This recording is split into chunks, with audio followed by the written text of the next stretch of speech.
Yorana et bienvenue dans Manava. Nos invités du jour vont nous parler aujourd'hui du label École en santé, un projet qui allie éducation et santé pour éveiller les consciences des plus jeunes, des moins jeunes, en fait, les consciences de tous. J'accueille Grégoire Massonnet, qui est conseiller pédagogique à la DG2E, Vaïa Garbut, qui est directrice de l'école Manotahi à Punaouia. Bonjour. Poea Arokiam, qui est infirmière à la cellule promotion santé à Montréal. Yorana. Et Telemoana Huato, qui est directeur du CJA de Marina. Bien ça. Ravi de vous accueillir tous les quatre sur ce plateau. Merci d'avoir accepté notre invitation. On va commencer tout simplement en posant la question à Grégoire. Qu'est-ce que le label École en santé ? Alors, avant de répondre précisément à ta question, permets-moi d'évoquer les personnes qui ont été à l'initiative de ce beau dispositif. Il s'agit du docteur Biarrez, du docteur Tererotua et de l'inspecteur Pierre Schinman, qui sont à l'origine en 2017 de la mise en place de ce dispositif. Et donc, alors, rapide-moi ta question. Alors, qu'est-ce que le label École en santé ? Le label École en santé permet de mettre en avant une école qui a réalisé des actions sur 10 thématiques durant toute l'année scolaire. Ça permet un petit peu de les mettre en valeur et de les récompenser. Qui peut prétendre à ce label ? Toutes les écoles et les CJA. Et nous sommes en train de réfléchir à la manière dont ça peut se diluer au niveau des collèges. Alors, Vaïa et Teremoana, donc vous êtes sur deux types d'écoliers, d'étudiants différents, parce que toi, tu as des petits, et Teremoana, tu dois avoir des collégiens, c'est ça ? Ou des plus grands ? Des adolescents, des préadolescents. Pourquoi avoir adhéré ? Quelle a été la démarche ? Et les responsables d'établissement que vous êtes se sont dit, tiens, pourquoi aller vers le label École en santé ? Vaïa. On commence par moi ? Alors du coup, ce que je voudrais dire avant tout, c'est qu'il y a un dispositif qui existe, qui a été mis en place par l'éducation et la santé. Mais nous, en tant qu'école, on n'est pas obligé d'y adhérer. Et il y a bien une impulsion qui s'est créée à la base, après c'est vraiment du volontariat. Et c'est ce qui fait que lorsqu'on se porte volontaire, on a une vraie envie de le faire. Il y a plus de puissance. Il y a plus de puissance, il y a plus d'engagement. Et c'est ce qui s'est produit pour l'école Manotahi. Donc nous sommes partis d'un certain nombre de constats. Nous, c'est toute l'équipe ? Nous, c'est l'équipe pédagogique que je représente aujourd'hui. Donc, je suis une grosse école. École Manotahi, c'est une grosse école de 433 enfants. Oui, et qui sont répartis dans 18 classes. Donc, ça fait une équipe pédagogique à peu près de 20 à 21 personnes. Il a fallu qu'on se mette tous d'accord par rapport à ce projet. On est parti de constats. Le premier, c'est que malgré tous les efforts que nous faisions au niveau des tri des déchets, c'était toujours pas ça. Les enfants avaient encore beaucoup de mal à trier. Et on sait bien que c'est un enjeu environnemental d'amener nos enfants à bien trier. Donc, c'était le premier petit point, donc le tri des déchets. Le second, c'était le constat qu'au niveau des goûters apportés par les enfants, c'était essentiellement des goûters du commerce. Donc, pas beaucoup de produits faits maison, pas beaucoup de fruits. Et manger trop gras, trop sucré, on sait ce que ça donne sur le plan de la santé publique. Donc, ça va aussi de notre ressort au niveau de l'éducation, d'apprendre aux enfants les bons comportements alimentaires. Troisième constat qu'on a fait, c'est au niveau de la quantité, de la qualité du sommeil de nos élèves. On a remarqué une grande fatigabilité au niveau de la fin de la journée, milieu de journée, ils commencent à être beaucoup moins réceptifs, fatigués. Donc se pose la question du temps d'écran, se pose la question du temps de sommeil. Donc là aussi, un gros travail à faire. C'est une analyse sociétale. Mais oui. Oui. Mais oui. Bah oui. Et nous, on est à la base de tout parce qu'on voit nos élèves, on voit comment ils fonctionnent.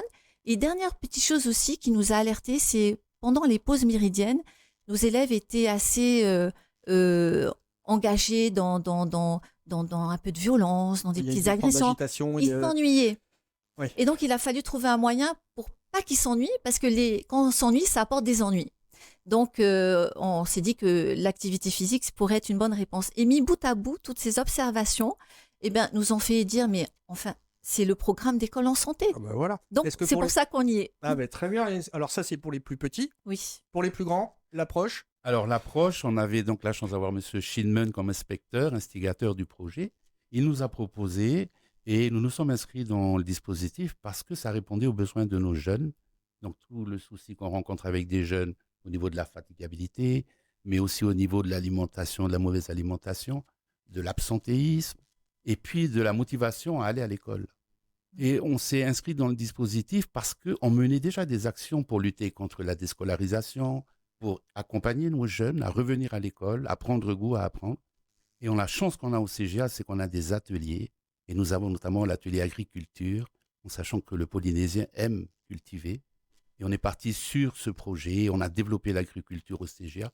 Et on a emmené l'élève à vouloir créer son propre potager au niveau de la maison. Du coup, c'était inscrit dans le projet d'une meilleure alimentation. Et le projet a séduit les jeunes. On n'a pas encore tout gagné, mais on a bien avancé avec. Il y a une adhésion, on va dire, assez majoritaire. Il y a une adhésion majoritaire, avec des soucis qu'on rencontre quand même, mais l'ensemble des jeunes est intéressé par les projets qui sont menés au CGA. Ils aiment faire de l'agriculture, ils aiment cuisiner, ils aiment manger. Et on a la chance d'avoir ces ateliers au CGA. Poya, est-ce que la population à Montréal fait justement la connexion entre cette notion de santé, de dynamisme à l'école, et est-ce qu'ils font la corrélation entre tout ça? Est-ce que c'est assez clair dans l'esprit de la population ou est-ce qu'il faut encore l'expliquer? Alors, il faut rappeler que la santé, c'est un outil fondamental. Rappeler aussi que l'école est un milieu favorable pour améliorer la santé de nos élèves. L'enfant qui est en bonne santé réussit sa scolarité. Et un enfant qui réussit sa scolarité réussit sa propre santé. Donc, il faut rappeler aussi que ce label École en santé, bien sûr que Montréal a été précurseur du dispositif, il fallait une phase pilote. Néanmoins, on s'est aperçu que label École en santé, tout le monde s'y implique. Aussi bien les parents, l'équipe pédagogique, nous, la commune, les associations, parce que ça répond à 10 thématiques et ce sont 10 thématiques qui ne sont pas imposées. Donc, comme a dit Madame la directrice, les écoles partent d'un constat qui est adapté au milieu où est l'école. Voilà, c'est pas rigoureux, c'est-à-dire que vous avez mis, on va dire, une sorte de canevas en place et les écoles jonglent avec et s'adaptent. Tout à fait. On ne peut pas faire les mêmes actions, par exemple, à l'école de Manotay, comme on pourrait le faire. Voilà, comme on pourrait le faire aux Australes, par exemple. Il faut prendre en compte aussi les spécificités locales. Voilà. Est-ce que, du point de vue de la DG2E, justement, on voit une vraie différence entre les écoles qui ont justement ce label et l'application concrète au quotidien? Alors, comme le soulignait la directrice de l'école Manotay, c'est protocolaire, hein. La directrice, le directeur. Oui, Vaya. Tu peux l'appeler Vaya, on se Grégoire. un petit peu, voilà. La différence qu'il peut y avoir, c'est que ce dispositif peut fédérer une équipe.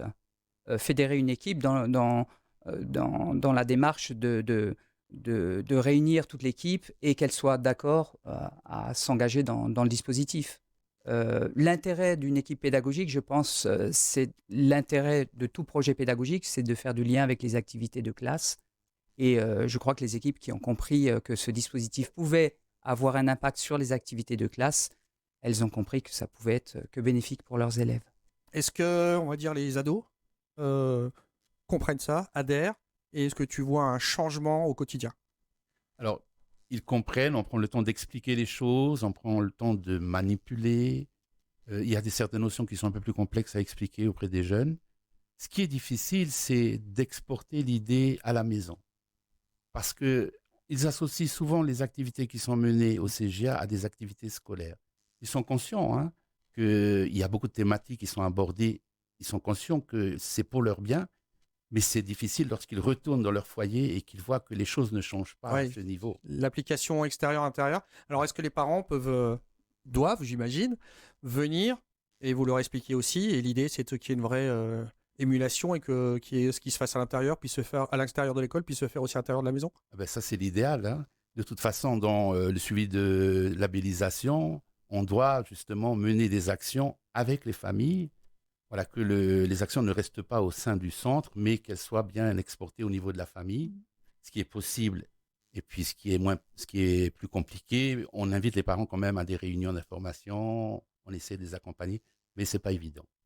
Pour les plus petits, qu'est-ce que ça donne? Les parents adhèrent plus? Ou alors les petits peut-être à l'école, peuvent dire à la maison, attends, moi je voudrais qu'on fasse comme ça, parce qu'à l'école on fait comme ça. Est-ce qu'il y a cette notion-là aussi? C'est ça, Stéphane, tu as tout compris. En fait, les petits, c'est vraiment on compte sur eux pour sensibiliser les parents. Donc, tous les messages sont bien reliés aux parents. Alors, justement, à ce propos, on fait très attention. Parce que dans une des thématiques, on parle de l'école et CGA sans tabac. Alors, ça ne concerne pas trop l'école élémentaire, hein, évidemment. Mais en revanche, il y a des parents qui fument.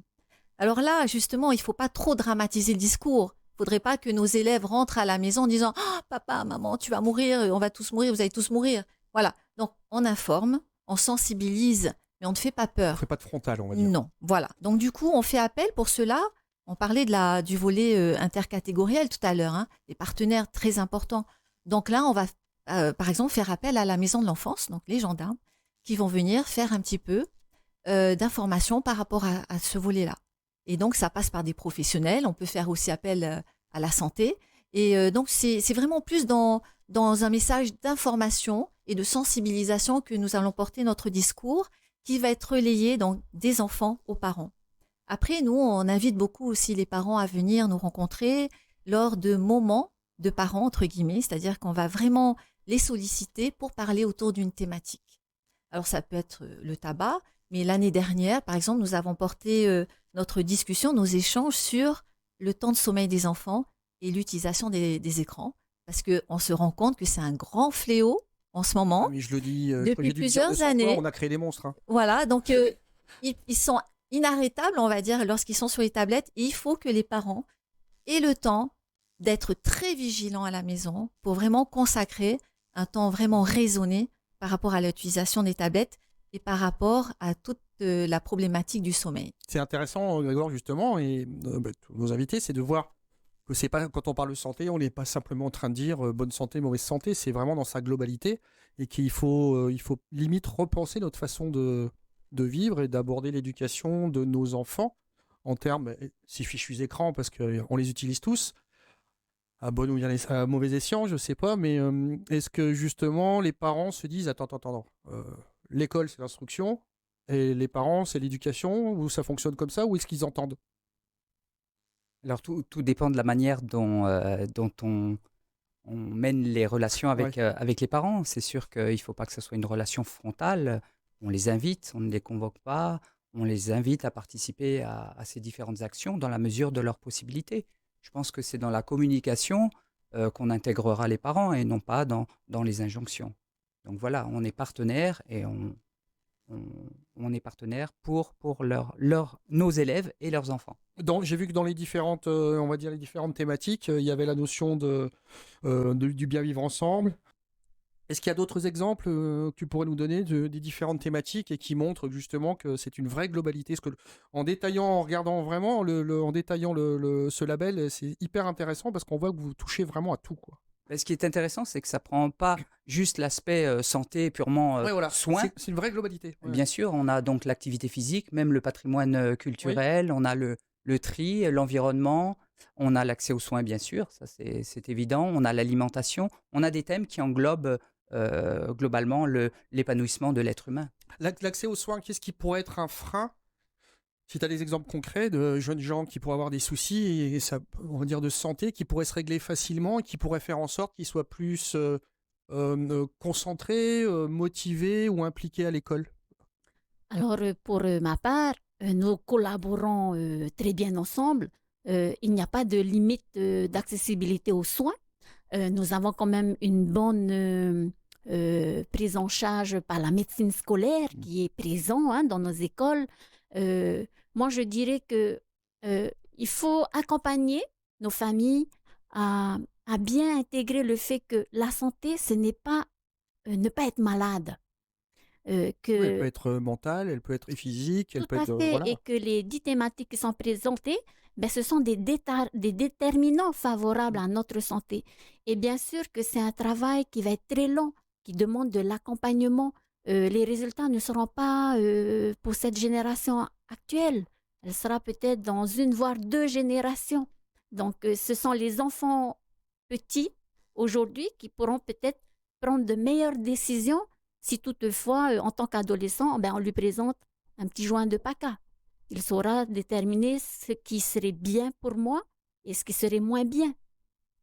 Cette notion de remettre certaines valeurs en place. On voyait, est-ce que vous étudiants, alors les plus jeunes, non, je pense que les parents font bien attention, tu vas te coucher à telle heure, tout ça. Il y a une petite dérive ensuite avec les plus grands, parce qu'entre les écrans, je me couche plus tôt, plus tard, une certaine liberté. Est-ce qu'on réussit à faire comprendre à ces jeunes gens que si tu dors mieux, tu travailleras mieux? Ma question est toute simple, hein, mais je sais que, je dirais à notre époque, c'était 8 heures au lit, puis il n'y a pas à discuter, quoi. Alors est-ce que maintenant on peut le faire entendre à la nouvelle génération? C'est compliqué. C'est compliqué. C'est parce que c'est vrai que l'histoire des écrans est quand même, quand c'est mal géré, ça devient un En clair, tu problème. dors 5 heures au lieu de dormir 8 heures, quand tu arrives à l'école, il manque 3 heures, quoi. Bah, il termine sa sieste à Ouais, l'école. voilà. Voilà. C'est compliqué et d'autant plus que nos jeunes de CJA passent énormément de temps hors de chez eux, Ouais, ça bosse. Ça bosse aussi, ils sont actifs. la nuit. Oui. C'est vrai que la gestion du sommeil, c'est une grosse difficulté chez nos jeunes. Ils sont conscients que pour être en bonne santé, pour pouvoir suivre l'école, il faut qu'ils aient un temps de repos minimum. Mais entre ce qu'on leur dit et ce qui se passe à la maison, c'est vraiment compliqué. On essaye de sensibiliser les familles, mais il y a certaines familles qui n'ont plus la même mise sur nos jeunes. Et du coup, ils sont livrés à eux-mêmes et ils gèrent leur nuit et ils arrivent le matin fatigués quand ils arrivent. Est-ce que vous faites des propositions aussi pour ce qui est de la santé? Est-ce que vous pouvez donner vous dites aux parents, mais on a relevé par le biais de la service de santé scolaire, qui est très, on va dire, très ouvert et très attentif. Est-ce que vous avez la capacité de dire aux parents, d'alerter les parents sur telle chose, telle chose, telle chose? C'est quelque chose qui se fait ou c'est pas autorisé? Ben, si, ça se fait au quotidien. Je dirais que lorsqu'on voit qu'un élève a du mal à se concentrer, qu'il a du mal à voir, à entendre, donc on le remarque très rapidement. Et là, justement, on alerte les parents. Et on leur demande de prendre un rendez-vous chez leur médecin de famille. Ça fait partie aussi du label École en santé. Hein. Exactement, voilà, on alerte. Et ensuite, on fait des propositions. Et donc, en général, les parents, bien sûr, suivent nos préconisations. Ils consultent. Il y a un autre exemple aussi qu'on peut donner dans les écoles. Il y a des enfants qui ont besoin d'avoir des médicaments. Et il faut savoir que c'est pas possible d'en donner sans avoir une autorisation du médecin. Et donc, il y a un cadre qui s'appelle le PAI. Et donc là, nous invitons les parents justement à rencontrer leur médecin de famille ou le médecin du dispensaire pour obtenir ce papier du médecin qui va donc enjoindre l'école à pouvoir donner les médicaments nécessaires pour les enfants qui seraient en souffrance. Je pense à des allergies, je pense à de l'asthme. Voilà, donc là, on est en capacité, nous, de soigner les enfants. À ce moment-là, et dans ce cadre-là uniquement. Sinon, si un enfant a mal à la tête, l'école n'a pas le droit de donner un Doliprane. Si un enfant se blesse, nous n'avons pas le droit de mettre, comme on dit, le rouge sur le genou écorché, on n'a pas le droit. Donc, ce qu'on fait et ce qu'on apprend à faire aux enfants, c'est vraiment de soigner la plaie, mais qu'avec du savon et de l'eau. C'est-à-dire on nettoie la plaie, on fait bien attention. Vers un spécialiste. Voilà, on nettoie bien la plaie en mettant tous les corps éventuels étrangers vers l'extérieur. On prend aussi l'assurance d'appeler les parents. Comme ça, ils savent, s'ils veulent venir soigner leur enfant sur place, ils le font. Sinon, ils le soignent en rentrant à la maison. Donc, il y a quand même un cadre assez spécifique qu'on met en place. Et ce qu'on apprend à faire à nos enfants, donc c'est ça, c'est vraiment soigner une plaie en la lavant. C'est la première des choses. Ça évite les infections. Et deuxièmement, si jamais il n'y a pas d'adulte autour, il faut qu'ils apprennent à alerter eux-mêmes. Oui, on avait fait une émission dessus qui était très intéressante donc, aussi. Parce que... ça, c'est essentiel et ça va dans la thématique de l'école en santé. On doit apprendre à l'école, à nos élèves, comment alerter s'il n'y a pas un adulte à côté de quelqu'un qui pourrait avoir un malaise ou quelqu'un qui... d'avoir les bons gestes, les bonnes réactions. Les bons gestes. Dans les différentes thématiques, comme je le répète, qui étaient très intéressantes, parce que j'ai découvert ce label-là et vraiment, sa globalité m'a vraiment intéressé. Il y a des petites choses toutes bêtes, mais c'est comme l'hygiène. Qui est, alors peut-être pas, je vais pas dire apprendre, mais si parfois, à être plus propre, être plus attentif. Et est-ce qu'une fois encore, les élèves s'en rendent compte et se disent « Ah bah oui, on pourrait régler 2-3 petits problèmes en faisant un peu plus attention ». Est-ce que ça, c'est entendu aussi, Pouya, pardon. Alors moi, je dirais que au sein des travaux réalisés dans le dispositif École en santé, si je prends l'exemple du sommeil, les élèves ont réalisé des petites enquêtes et les parents ont adhéré. Et ça a rendu un résultat qui facilite l'échange avec les parents parce que c'est pas une enquête qui vient d'ordre comme si on vient un peu contrôler elle est ce qu'on interne, fait. donc Voilà. ils sont Là, impliqués eux. c'est sous forme d'échange avec les parents et ça permet aussi aux parents de réaliser que effectivement, finalement, mon enfant, voire même moi, je manque de sommeil. On est tellement envahi, soit par les écrans, soit par les jeux d'argent, il faut le dire. Il y a le bingo, il y a plein de choses comme ça. Il ne faut pas oublier non plus les petites familles qui vivent du tourisme. Donc, ils vont en répétition de danse, aux soirées de prestations. Oui, c'est pas que des... je veux dire, c'est un mode de vie qu'il faut peut-être revoir ou auquel il faut s'adapter. Voilà. Et puis, finalement, bien souvent, les parents, le monde adulte est aussi porté par la vie d'aujourd'hui et ne réalisent pas les dangers, que le manque de sommeil peut avoir sur l'impact de la santé de l'élève et de sa réussite scolaire. Pardon. Donc, échanger sur des travaux qui ont été produits par leurs propres enfants, mais ça a plus d'impact.